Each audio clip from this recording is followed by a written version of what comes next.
What is a state of coherence? Well, I've been so interested, Rena, in why some people's intentions and some people's visualizations and affirmations come true, and other people affirm away and visualize away, and nothing happens. And what's the difference? So, in chapter 5 of my book, Mind to Matter, I talk about the power of coherent mind. And what the example I use is that of light. And so, if you take a light bulb and you turn on the light, that light bulb sheds light all around it, 10, 15 feet, and that is incoherent light. It's effective, gives light, but if you take the same 60 watts of light and put it into phase, into coherence, where it's all in rhythm, that is a laser, it'll cut through steel. So that's the difference between coherence and incoherence in terms of light.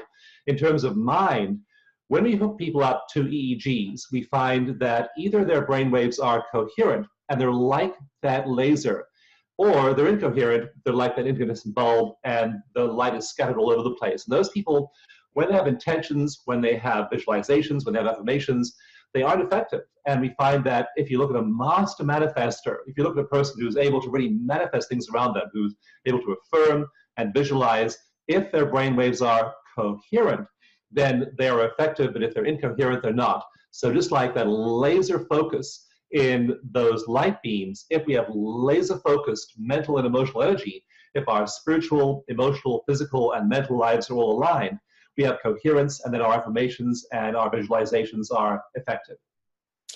Let's show everyone what you're talking about. Before we started recording, you were showing me some fascinating wave graphs.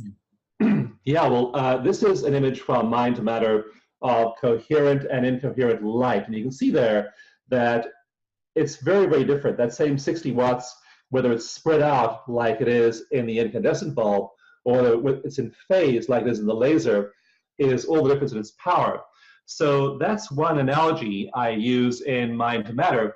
But then I also show people what incoherent brainwaves look like. So here, first of all, are coherent brainwaves. These are someone hooked up to an EEG, and all their brainwaves are coherent. And you can see that they're all in phase, just the way the laser was.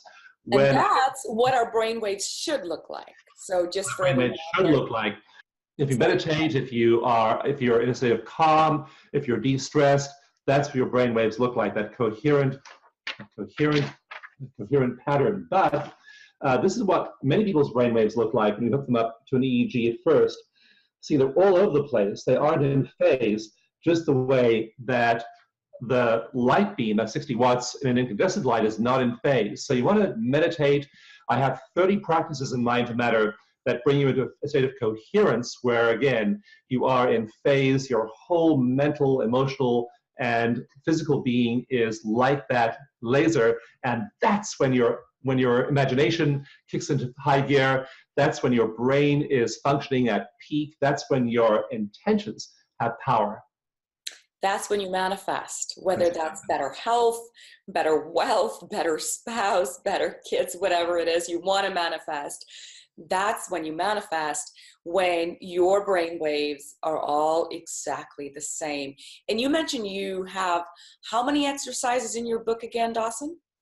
There are 30 evidence-based practices in Mind to Matter. And I mean, I'm a great believer in science and in making sure things are backed by science. So I don't talk about things in my book. I don't advocate practices unless they have a solid scientific foundation. And so there are many things you can do.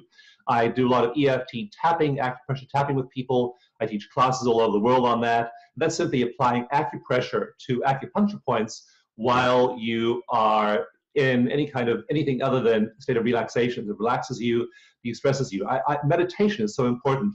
So in the book, I talk about meditation. I talk about being in nature, grounding yourself in nature and the earth, the importance of water. There are all kinds of ways of bringing yourself into that coherent state. So it's not just theoretical knowledge. You need to actually do those things that put you into that brainwave state.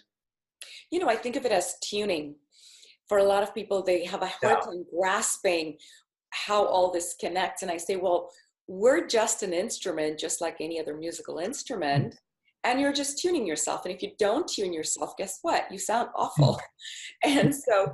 now, the cool thing about tuning yourself, Rena, is that when you attune yourself, in chapter 7 of Mind to Matter, I talk about big planetary waves, and there are these huge frequencies called the Schumann frequencies that are all over the earth. And when you tune to them, and we find that people who meditate are attuned to them, when you tune to them, automatically you are attuned to everyone else who is attuned to them. So now you have synchronicity in your life, you have resources in your life, you have a community in your life, and you're now attuned to these huge planetary cycles. And it's really exciting new science showing that when you do that, you're also attuned to the whole universe. What a power that we all have and that we do not yet utilize fully. So I'm so excited for the rest of you who are listening in. Guess what? Dr. Dawson Church is going to do a boot camp.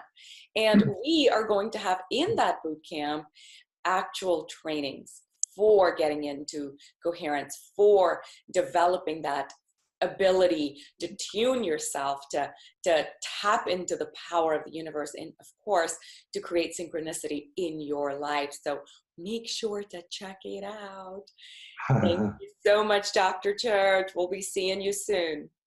Thank you.